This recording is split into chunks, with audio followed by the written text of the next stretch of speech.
Siddhartha Gautama, the future Buddha, was born into a life of privilege. His father, King Suddhodana, ruled a prosperous clan in ancient India. He lived in a palace, shielded from the hardships of the world. His life was comfortable, yet he felt a deep sense of unease. The first sight that shattered Siddhartha's sheltered existence was an old man, his body ravaged by time. This encounter unveiled the truth of aging, a reality hidden behind the palace walls. Next, he encountered a sick person racked with pain and disease. This sight brought the reality of illness and suffering into sharp focus. Siddhartha was deeply troubled. The world outside his palace was filled with pain. The encounter with the ascetic ignited a fire in Siddhartha's heart. This meeting was not just a casual encounter. It was a profound moment that stirred something deep within him. The serene presence of the ascetic, his calm demeanor and the wisdom in his eyes spoke volumes to Siddhartha. It was as if the ascetic's very being was a testament to a higher truth, a truth that Siddhartha felt compelled to seek out for himself. He resolved to leave his life of luxury behind and seek the truth. The opulence of the palace, the comfort of his royal life, and the endless pleasures that came with his status suddenly seemed hollow. Siddhartha realized that true fulfillment could not be found in material wealth or transient pleasures. His determination grew stronger with each passing day, and he knew that he had to embark on a journey to discover the deeper meaning of life. This decision was not made lightly. He had a wife, Yasodhara, and a newborn son, Rahula.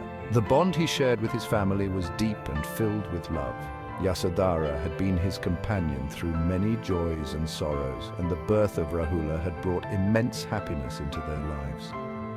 Leaving them behind was a heart-wrenching choice, but Siddhartha felt an overwhelming sense of duty to seek enlightenment, not just for himself, but for the benefit of all beings. One night he took one last look at his sleeping family. The sight of Yasodhara and Rahula peacefully resting filled him with a mix of sorrow and resolve.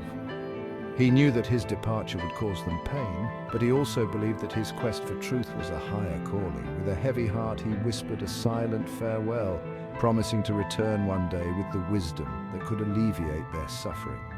Then, with a heavy heart but resolute spirit, Siddhartha slipped out of the palace.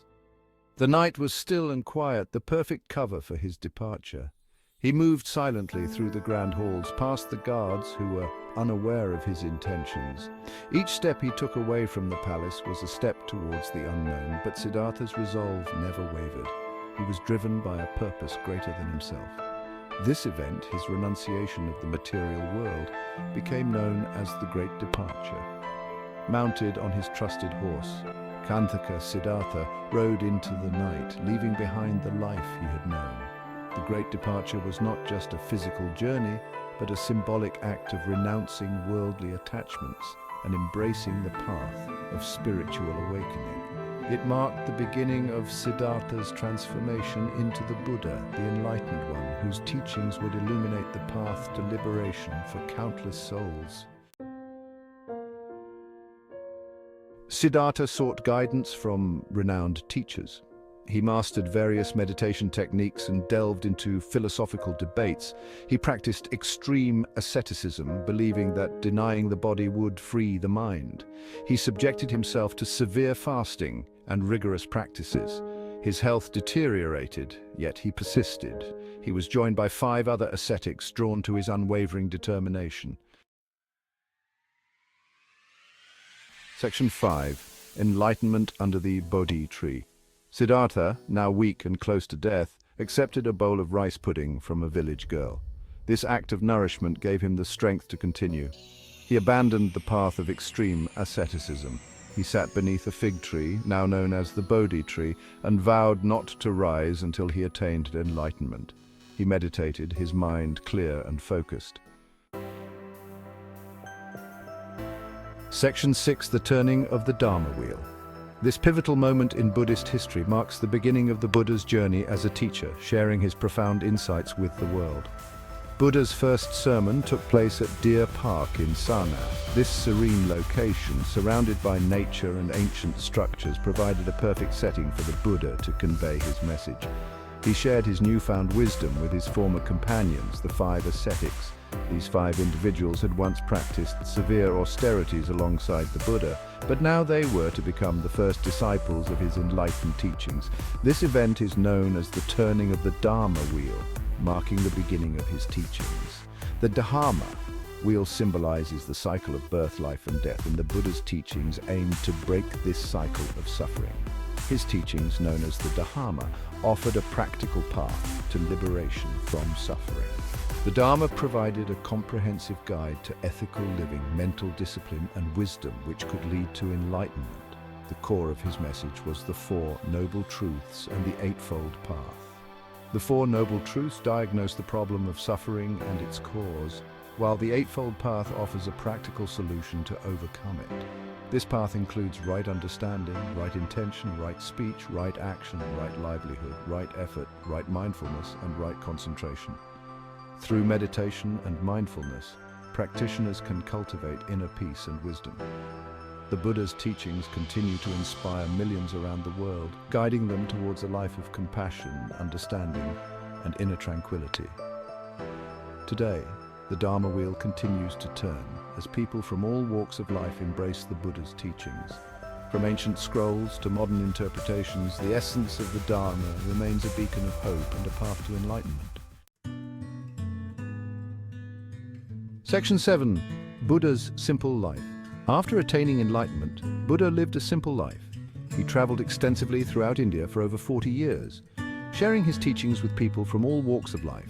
He taught with compassion and clarity, using stories and parables to illustrate his points. He emphasized the importance of ethical conduct, mental discipline, and wisdom. Section 8. Lesser-known stories and teachings. One lesser-known story involves Angulimala, a ruthless bandit who had killed hundreds of people. Buddha confronted Angulimala not with force but with compassion. Through Buddha's guidance, Angulimala experienced a profound transformation and became a monk. Buddha emphasized the interconnectedness of all beings. He taught that our actions have consequences, not just for ourselves, but for all beings around us. Section 9. The power of mindfulness and compassion. Mindfulness, a central theme in Buddha's teachings, involves paying attention to the present moment without judgment. It is about being fully present in the here and now, observing our thoughts and feelings without getting caught up in them. This practice helps us to develop a deeper understanding of ourselves and the world around us. He taught that by cultivating mindfulness, we can gain insight into the nature of our minds and break free from negative thought patterns. This insight allows us to see things as they truly are, rather than through the distorted lens of our biases and preconceptions. By practicing mindfulness, we can learn to respond to situations with greater clarity and wisdom, rather than reacting out of habit or impulse. Compassion, another cornerstone of his teachings, involves recognizing the suffering of others and cultivating a genuine desire to alleviate it. It is about opening our hearts to the pain and struggles of others and responding with kindness and empathy. Compassion is not just a feeling, but a call to action, urging us to do what we can to help those in need. He emphasized that compassion is not a form of pity, but an active engagement with the world. It requires us to step outside of our own concerns and connect with others on a deeper level. By practicing compassion, we can create a more just and caring society, where everyone is treated with dignity and respect. In this way, mindfulness and compassion are deeply interconnected, each enhancing and supporting the other. Together, they form the foundation of a meaningful and fulfilling life. Section 10. Buddha's legacy, a universal message. Buddha's teachings spread far and wide, transcending cultural and geographical boundaries. Today, Buddhism is a global religion practiced by millions of people around the world. His teachings offer a timeless message of hope, peace, and liberation from suffering. They provide practical guidance for living a more mindful and compassionate life. Section 11. Finding inspiration today. In today's world filled with stress and uncertainty, Buddha's teachings offer a beacon of hope and guidance. His message of peace, compassion, and mindfulness is more relevant than ever. By incorporating his teachings into our lives, we can cultivate inner peace, develop greater compassion for ourselves and others, and contribute to a more harmonious world.